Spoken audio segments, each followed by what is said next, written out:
Yo, it's Mel from Rap Rankings. To hear the full episode this clip comes from and all the other episodes, stop by raprankings.com or search Rap Rankings on your favorite podcast platform. Track 4, Wu-Tang Forever, produced by 40. They say forever? Forever? Yes, Whoa. 8-. Okay, 9-. Ding me, baby. Wow. Moulz loves it. I love it. It's one of my favorite Drake songs. Definitely one of my Wow. favorites on this album as well. I find that to be interesting, specifically because of sort of the hubbub around this. Do you remember how mad people were ready to be when this song title was announced? And then how mad they were right now, once it came out? Mel, I'm going to go look for it right now. Oh, my please bio on OkayPlayer.com, when you go on the forums, if you've ever seen my posts, my bio is the author of the celebrated double platinum post, Drake, Wu-Tang Forever. Because that shit turned into like a melee. I'm sure it did. I'm looking for it right now. And I'm going to see if I can find it, if it's archived. It was a pretty intense thread. So, yeah, while we do They that, were so Mel, mad. tell me what you like about Wu-Tang Forever. Well, I'll tell you this. First of all, 40 snap. Okay, this is that driving in the dark music. It's the nighttime. The piano keys, the real thing I think about with this record is like the real crisp, snappy snare. You know? Yeah. I mean, this is a really moody beat. It's a really moody beat. And while the beat itself isn't Wu-Tang-ish, you've got the Wu-Tang It's Yours sample in there. And you know, Drake kind of taking the It's Yours and doing the It's Yours, you know, on the next track. Nobody else is. Yeah. You know, and I like how when it's just the keys and like the big open air, like cold reverby sort of, you know, that bass line comes in and like fills it out every so often, you know. And this record, I think, is one of those records that Drake could only make at this point in his career because he was finally comfortable and confident enough to make it. This is the sound of finally accepting your triumph. For Thank Me Later and Take Care, he's sort of like fighting the success and grappling with it and still trying to like, you know, reconcile it. This is like him accept, oh, I got it. It's mine. Like, and now he's paranoid because he's got it, you know? There's almost like him having to like, the chorus is like him like, yeah, I got it. It's yours. Like, she's like, I'm so cool. You know, it's still yours. But it's also like him, to me, like trying to convince himself, like reassure himself, like, yeah, it's mine. But like, what does that really mean? Like, you know, it's, it's one of those records. There's one thing that actually bothers me about this, and it doesn't really bother me that much. But when he says, this shit belong to nobody and that what made me think about the game, girl, like, it should be that. And that's what made me think about the game, you know, but like in that, I get it. It's Ebonics. It's AAVE. Well, I guess not African American. CAVE, Canadian American Vernacular, cave. Caveman talk, you know? But I always wanted the that's because it just grammatically, it bothered me. I just like what Drake is doing on this song lyrically. I found the thread, by the way, 240 replies. Oh, man. Set off a war zone. So I just dropped the post. Drake Wu-Tang Forever is the title. And I just dropped the link and I just wrote dope. And they took offense. And this person says, I like how there's no comments beyond the beginning meaning. Nobody even listened to the end, but still, dope. And I wrote, what about it don't you like? The majority of the stuff that I've heard from this album has been a good balance between the braggadocious rap stuff Drake does and his R&B tinge stuff. He's been experimenting with different flows and cadences, and actually sounds like he's excited, as opposed to the majority of so-called, quote, top-tier guys right now in rap. If you're not into this music, this probably isn't going to sell you on him, but yeah, dope. And the guy said, I don't like anything about it. It's a total dud by my count. But it's not for me to begin with. The beat's a dud, the chorus is a dud, the verses are whack, there's nothing even remotely that draws me in and makes me want to come back. But that's me. 10 out of 10 everywhere else. I'm cool with it. but you notice not one comment past 2 minutes in? LOL. Okay, next post. Tony Haynes. Shit dope, man. That's right, Tony. C. McMurtry says, McMurtry says, I like it. The song title is very corny, very J. Cole-ish. And this person, Tony Haynes, comes back and says, I like it. I think the title is cool because of the It's Yours in the background and the way Drake it's started definitely the second bait. The verse. title was bait. Let's be clear. This guy says he's just having fun with it. I fuck with it, man. And I said, agreed, but it's not Cole-ish in execution. Cole would have flipped Nautilus the exact same way RZA did, add some new drums over it, and probably use his last verse to pay respects to Old Dirty Bastard. And Tony replies to me saying, no doubt, I like this shit. It's dope. Now, Musa says, this is not bad, but get the fuck out of here with this bullshit-ass title. I would not be listening to this bullshit on any other occasion. Where is Craig David? He is trolling big Ghostface parody site. Brooklyn What says, this guy's a certified Poppy's angel. Drake just having fun out here. Tony replies to him, Tony's in this post, man. Tony says, that's what I said. It's dope to me. Dude having fun. Murph71 says, the Raekwon nod is pretty cool. The kid is talented. That's never been the issue. This is pretty dope. Goat of his era. Oh, this is his bio. Never mind. He's talking about Prince. Haha, I dig it. Drake and 40, this guy says. Nick has a problem. Seriously. Woe is me says, not for me. I can only listen to one verse. And Oak27 says, it was one verse long. Hook verse Yeah, I hook. was just about to say. And I replied with LOL. And Oak replied with, he probably listened to half the hook, turned it off, and decided he didn't like it. And Buffalo Sauce says, just like the people who are, quote, feeling this. Chortle. And I replied to him saying, why would someone pretend to like something? Are people that afraid of not participating in the, quote, event? Blinded by the Light says, the answer to this is an unquestionable yes. You seriously think there isn't Drake fans out there defending bullshit just because they need him to drop a classic? I'm amazed that one can live in American society and not understand this concept. We are a nation of lemmings and followers. This I can agree with, someone says, to the person who's... this person says, we've seen it time and time again, most recently with Jay's Magna Carta. That was a good album. Come to grips with the fact that most OKPs are of the nut hugger. Oh, this is his bio. You got to put a line between your bio and your posts, guys. Something that doesn't acknowledge... Oh, somehow that knowledge doesn't make it any better. Captain Nish. Didn't love it, didn't hate it. It's cool for an album cut. I want to hear it in sequence before I give it a final critique, though. Spidey says, leave the woo alone, Drake. Can't get by the whiny voice. Thanks, but no thanks. Philpott says, so let's do the lesson thing and ignore the name of the song, because we all cool and know why the fuck that Cornball Inc. named a song after Wu-Tang. Amplifier says, LOL at Buffalo Sauce crying about nobody listening to the end. I was expecting some super whack / corny change up at the end, a la the original New God flow, but there wasn't one. Cool track, not his best or worst. From the tracks we've heard so far, I'm expecting better than Thank Me Later, but not as good as Take Care or So Far Gone. My SP1200 Broken Again says, I'm embarrassed for anyone who clicked the link. Ty Credo says, what the fuck is this shit? Nope. No way. Come on. This is fucking Drake. Ishwhip says, gross, sad face. Anonymous says, this may be the worst song I've ever heard. If you like this shit, never speak about hip-hop for the rest of your life. I see you, TH. I'm taking your card too. I'm disappointed as fucking you. The middle-aged white gatekeeper has spoken, says Sev. And Anonymous replies, and so many other people, so get off my dick.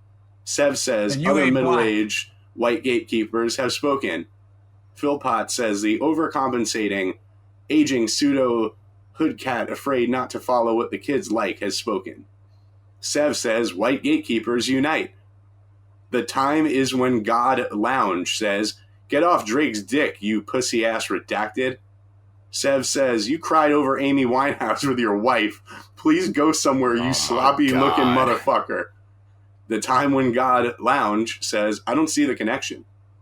And again, Amy Winehouse is a fantastic writer who could properly articulate what she writes as needed to make fantastic music without losing any of the feeling of vulnerability and sincerity in those words. Drake is a good MC who takes bitch redacted concepts and use his good ass MC skills to legitimize bitch madeness. Amy's music touched my heart. Drake's music don't move me. Nah, I don't see the connection. Sev says, point is, you can't be calling nobody pussy. Ain't got shit to do with music. Actually, it kind of does. Shedding tears over MJ, you get a pass. You balling over Amy Winehouse? SMH. Look at this toxic masculinity going on. But anywho, keep contradicting yourself. Shit's hilarious. Coming from a redacted making posts about threesomes with his wife, wanting to fuck her friend. Sounds like some Drake subject matter, but keep it up. They just keep going at it. I'm not going to continue to read their commentary.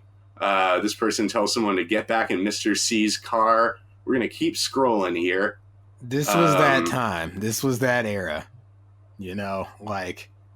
God, I forgot how insufferable they were. I think I used to, like, I thought they're bad about Drake now, but I forgot just how just meat-headed they were. Oh, look, then. look, my pal Ketchum, William Ketchum, replies to the man that says, if you like this shit, never speak about hip-hop for the rest of your life. He says, oh, please, just say you dislike the song, say why, and keep it moving. Thanks, Ketchum. Fee Mom says, I like it, but it wasn't what I expected at all. Naming a song Wu-Tang Forever, expected. I expected a more straightforward rap song. That said, it feels more So Far Gone-ish. Wish Janae was on the chorus more. What? Kitten Soft, Charmin Ultra Soft, 600 thread count soft. Someone replies, this. Like... Orbit Established says, late pass, why does this redacted spark such a strong reaction? He can rap. Beat is cool. What's the problem? Phil Pot says, hip-hop was never big on fake front and pussy rap. Sev says, oh no. Great keeper of hip-hop. So we got we have another Sev and Phil Pot fight, which I'm not going to cover. This person just says, he's Canadian. My God. Okay. Bearfield says, mostly harmless, equal parts charming, clever, goofy, and soft. Can't say I feel too strongly one way or another about it. It just is. His energy is all wrong, says Benedict the Moore. Guru 0509, who you may know as Anil from the Volume 3 review in Season 2, says, Z's, you know Z's? Z cornball shit, he says. Anda Kagar, I'm gonna go back and edit him out of the episode. Anda Kagar says, whack. It should sound gritty and hardcore, not R&B-ish. That was the whole point. Like, that was the bait of the record. He announced the title first, and everyone was like up in arms. Like, this was you're reading it right now from like back how it was in real time. It's like, Drake, you don't know nothing about Wu-Tang. You ain't hip hop. September 13th, leave it alone. 2013. So this is 10 days before the album comes out. This person says, soaking. Damn, I wish I never listened to this. Baited. Meaning I just got baited. I peeped because of the title. But this is a horrible bait and switch tactic. Not a fan. We keep it moving. B-Wood says, why the fuck is this called Wu-Tang Forever? Like, couldn't you have called it something else? With that said, dude spit nice for a hot second on this shit. That's all I gotta say about that. Quez says, he's just saying he runs the rap game, metaphorical brag rap, a little too much singing for a track called Wu-Tang Forever, but otherwise clever. Legs Diamond, what's next? Brooklyn Zoo over some soft-ass R&B piano licks with the brush drumsticks? Fuck out of here with this bullshit. This is the second time I fell for this Wu-Tang Forever shit. And the album cover is soft as fuck. I like Drake when he spits, but this shit right here is perpetration at its finest. Bro, the verse on the song where he spits is one of his best verses. It's one of his best career. It's one of, from a technique perspective, from some of the bars themselves, what he's saying, it is, to me, one of his top 10, at maximum top 15 best verses in his career. It's one of his best record. That's why I give this record a 9-, because it's Drake really, from a technical perspective, and even from somewhat of a lyrical perspective, really going into me. I mean, this is one of his best performances. Wordsmith says, my only issue with the joint is the name. I was expecting him to spit something hard, not something on that relationship tip, since he called the joint Wu-Tang Forever. Outside of that, I like the beat, and I've always said Drake can spit. He should have titled it Wu-Tang Forever My Lady, or Poontang Forever, says Original Juice. Zootown74 says, wait, are Internet Redacteds really mad he named the song Wu-Tang Forever? Jesus fucking Christ. Track's deaf, by the way, and I had no expectations regarding what I, quote, thought the beat would or should be. Nick has a problem, says, according to some people here, yes, you no longer like hip-hop if you like any Drake songs. And Anonymous said, correction, you no longer like hip-hop if you like this song, and try to pass it off as a dope hip-hop song. Brooklyn Watt says they're taking this shit as a personal affront. Meanwhile, they're missing the whole point of the song. Shit is hilarious. Drake is trolling with this one. Let's see if I can find Jesse in this thread, because I'm about done with this thread. As you can see, people just can't even get past the name. No, Jesse did not participate in this thread. The whole point of the record is, yeah, he's going to subvert expectations. But it's not just Wu-Tang Forever for no reason. It's a sample from a song that's on the album Wu-Tang Forever. It very well could have been, that's what, I mean, I know this is a thing people do. Tyler loves doing this, where the session might have been called Wu-Tang Forever because he knew he was going to sample It's Yours from Wu-Tang Forever. It's not that deep. It's not that deep, but I do think it was a deliberate decision. And I'm telling you, there's Wu-Tang isms all over this album. He talks about Capadonna on the intro. No, I know. Even though I find it weird that he's listening to Capadonna, that's on him. That's his own free time to do what he wants. It's just an odd member to highlight, I guess. Like I mentioned in the Started From the Bottom review, there's something Wu-Tang-ish about that beat. More Wu-Tang-ish than this beat. But I'm not here to litigate how Wu-Tang this song is. That's always been the one thing about this song. When people knock it and they're like, he called it Wu-Tang Forever, and it's not even like a Wu-Tang type song.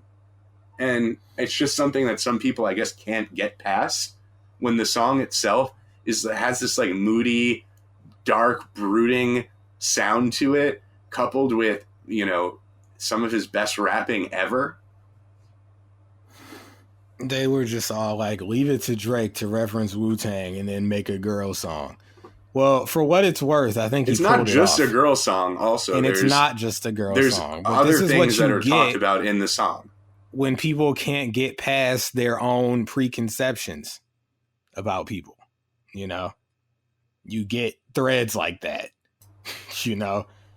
You get people just they're so blinded by. I mean, it just goes on too. We could do a whole show just based on that thread. It's so long. We do have archival audio here for this song.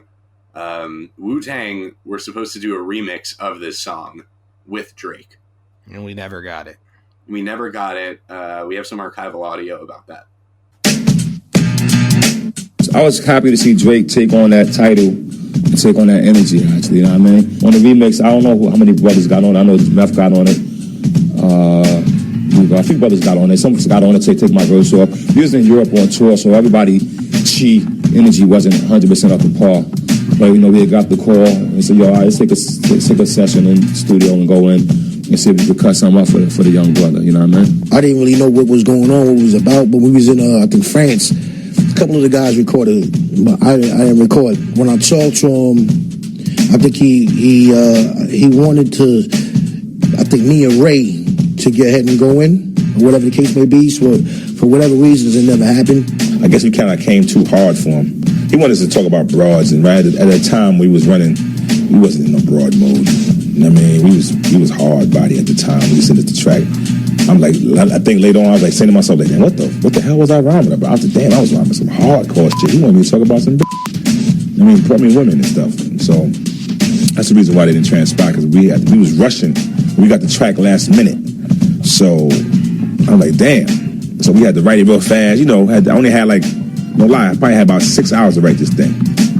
And at the time, I wasn't feeling womany. I was feeling hard as nails. You know what I'm saying? So I wrote him a hard as nail rhyme, and he was talking about something totally different. So the subject matter kind of like didn't really, mesh.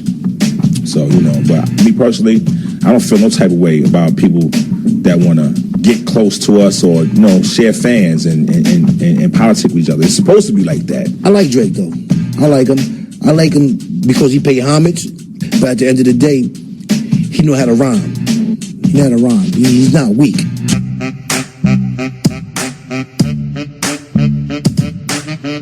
We did have a hard time seeing eye to eye, and it was more like two strong generals, not coming to the table. To the world, it's always looking like me and RZA going at it, but it's bigger than me and RZA. It's the organization that every now and then you go through turbulence because of what's going on in the household of the Wu. I mean, we all have the toughest time. See, that was just on record. You know what I mean? Like, Ray brought it to the people, whatever. You know what I mean? But, we all, as individuals, we all,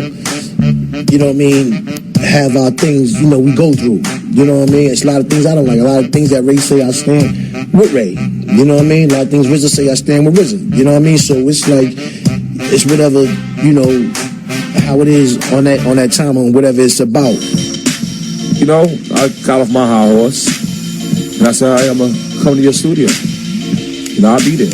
And when I came, I brought him the outline of the album, with songs done and some energy of where we was at. And him and Ghostface was there. Me, Jizza, and Master Killer, they stepped in, they started playing some shit. This is some about some other shit at the end. The structure of the album. We're good. Right. We got all the information. You got saying I wasn't feeling womany.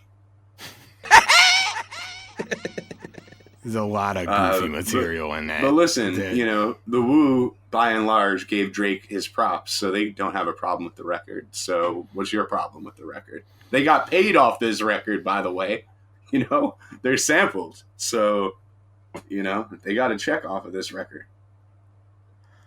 I remember when they announced the remix, and like someone who wasn't even all that familiar with Wu-Tang, their catalog, I was, 20-year-old male was like, see, Wu-Tang doesn't have a problem with Drake. What's everybody else's problem? It just... yeah, so I think quit whining about this song because it's called Wu-Tang Forever, and just imagine it's not called Wu-Tang Forever. Imagine it's called It's Yours.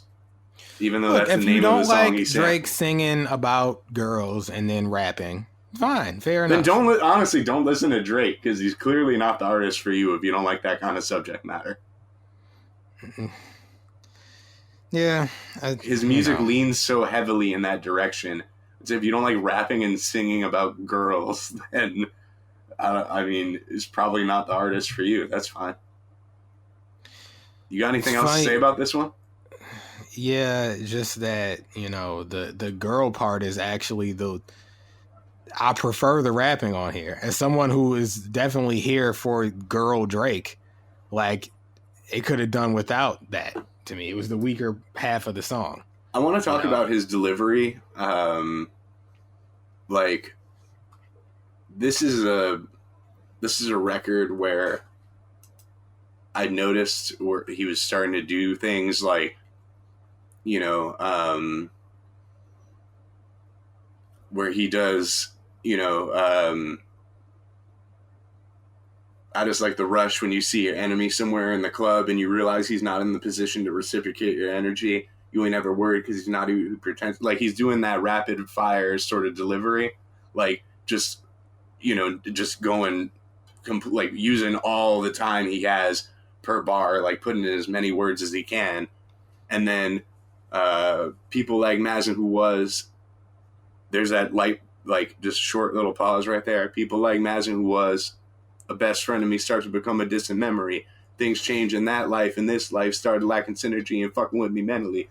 Like, I think, man, like how he just like can speed it up, slow it down. He's showing out technique wise on this album at certain points, and he was not able to do so on the previous album convincingly. Well, there are technical flourishes here that make it so that I can't accept records like Lemon Pepper Freestyle where he's locked into the same droning flow for like 4 or 5 minutes. Right. Artists it's say, like, I know you can do better than this. Artists so like if you're gonna bar out, themselves, then like rap. Do like you did here. Do like you did. I compare this verse to like the Over Here feature for Party Next Door. Coming up, the Worst Behavior verse. Like I've heard him rap. Yes, like those actually are all, rap. All so like when verses. I hear Lemon Pepper Freestyle, I'm like, this just is like, it sounds like the Catholic preachers, bro. They're just I may bother you sometimes in bad faith, quite honestly, and say like, wait, so you like this album more than this, or you give this song an 8 and you give this song a 6? But unless we're talking about the same artist, right? Or the same album, you can't really compare the two.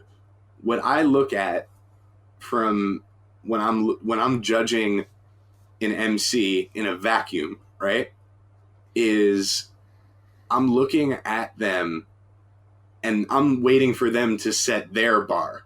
Like, once you show me how well you can rap, that's your bar. I'm not comparing you to Biggie or Jay or Big Pun or any of these like great rappers. I'm comparing you to you. That's how. Yeah, and if you mess up and show me that you can do a certain thing, then anything under that bar is gonna be under that bar from that. Like I'm trying to think about a rapper who I've seen set up high bar, and I was still. Like that, I mean, I'm thinking of Waka Flocka Flame, actually. As a rapper who, by like 2012, 2013, had hopped on enough non-Lex Luger-ish Southside sounding beats to prove like, oh, this guy could actually like spit bars if he wanted to, but I'd still prefer Flockavelli.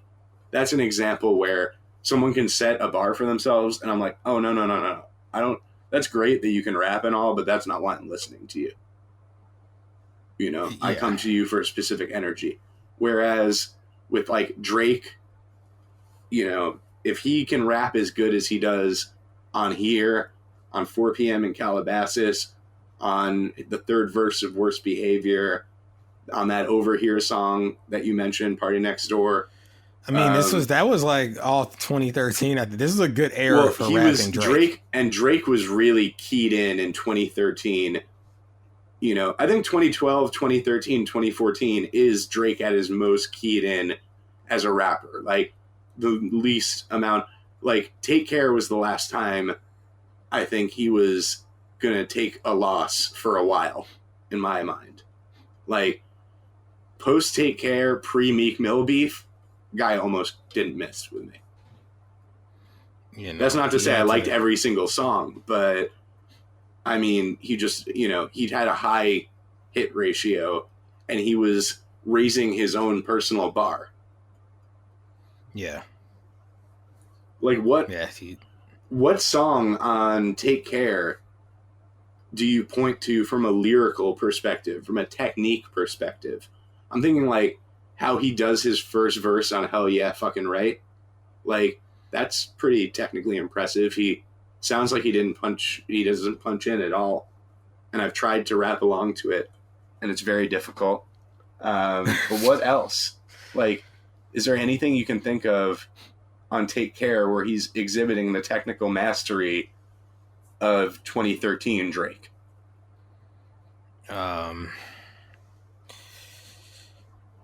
Maybe The Ride. Maybe. No, he's rapping in like the same fucking flow the whole time. That's why I said maybe, because off the top of my head, No way. That's like a level below the bar he's at on this album. I said maybe. Ain't no maybes. No, there's plenty of maybes. I said technically impressive. I said maybe. I couldn't remember in the moment. I'm in nothing was the same mode. You know? All I can really say is that, you know, for this is an example of a song where you just you're not gonna be, if you're Drake, you're not gonna be able to win with everyone. No one's able to win with everyone. That's just the nature of things. But it's like, you want to say Drake can't rap and I point to this verse and you still say he can't rap, well then it's just like you either have a problem with Drake or, you know, your ears are broken. I don't know. You know, and if your problem with Drake isn't fixed by lines like I find peace knowing that it's harder in the streets, I know. Luckily, I didn't have to grow there. I would only go there because niggas that I know there. And yet people say he acts hard or he acts like he's from the... How many times do he acknowledge that, like, I'm not the hardest guy?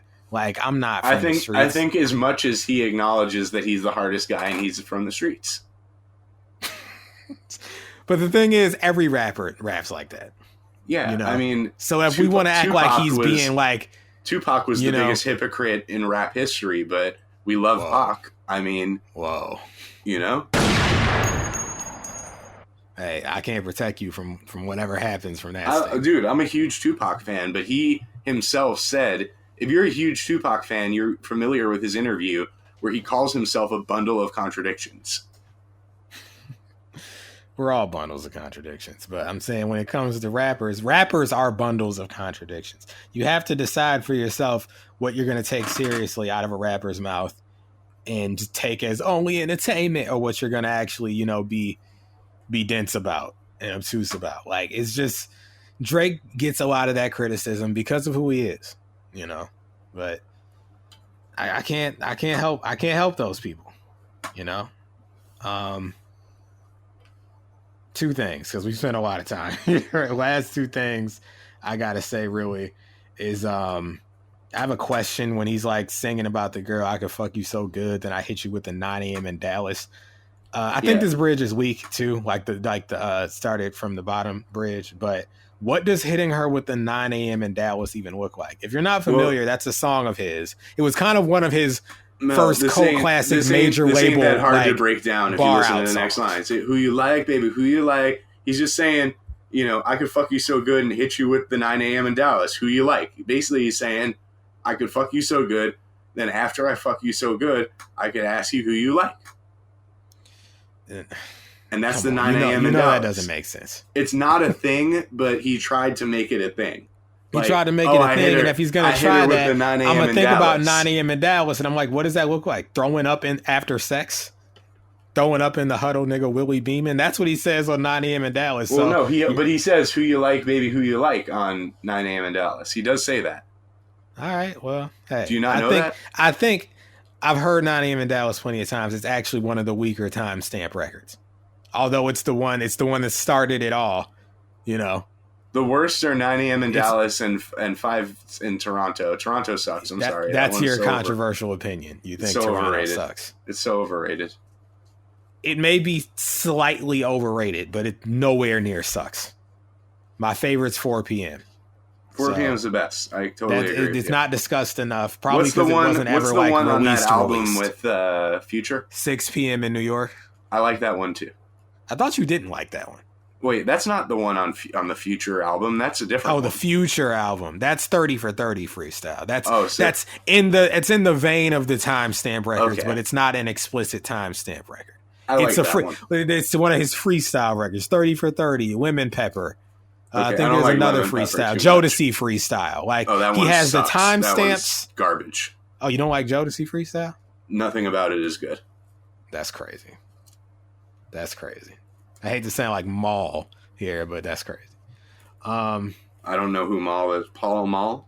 No, Paul the Joe Budden guy. Best of love. He's Daddy Budden's friend? Yeah. Well, I don't know if they're friends. You know, they're going through things right now. But then last thing was the whole Mazin thing. Yeah, he's barring out, but like that line's sad to me. because I couldn't ever really tell if this is supposed to be like he just kind of faded away. Like there's no hard feelings. Like he's not saying there's a beef with Mazen. He's just faded away due to him living a different life now, or if it's like he became a distant memory because they fell out. Like, you know, but it's sad to me. Look up that film thing they did together. I think it's called like Us and Them. It's pretty funny. Obi O'Brien's in it. Oh, is this where the infamous story of Adidon artwork came from? No. Have you ever seen that gif of like Drake in the white t-shirt and he's like pointing the gun and goes like boom and like raises his arms in the air? I think maybe. It's not coming to me though. Yeah, it's from that. Here it is. You've seen it. You've definitely seen it. But yeah, here you go. I'll put it in the chat. That's the last thing I had to say about Wu-Tang Forever. All right. One of his best rap verses. Let's keep up the brisk pace. No, it ain't brisk no more. We lost the sponsorship, but so what? The brisk is nasty. So, yo, it's Mel from Rap Rankings. To hear the full episode this clip comes from and all the other episodes, stop by raprankings.com or search Rap Rankings on your favorite podcast platform.